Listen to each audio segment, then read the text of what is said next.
Hello, welcome back to my channel. Today we are making okpa. Sit back and enjoy.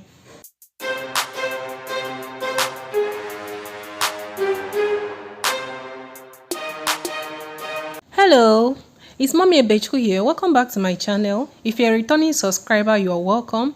If this is your first time coming to my channel, thank you very much for tuning in.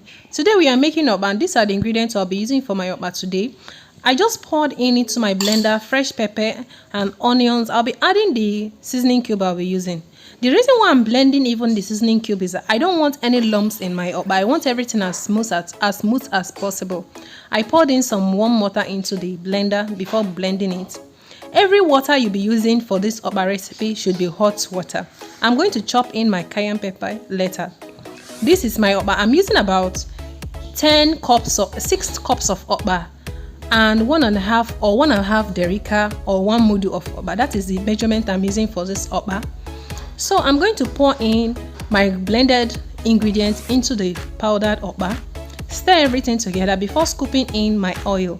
I'm making use of 2.5 spoons of oil because your okpa needs to be very bright. You can use palm kernel extract for this, that is aku. You can use aku for this okpa instead of palm oil. It's all about what you have at hand. After scooping into the oil into the okpa, mix everything together. Make sure it is not lumpy. Even if it's lumpy at first, make sure when you start pouring in your hot water, you make sure there is no lump in your okpa mixture.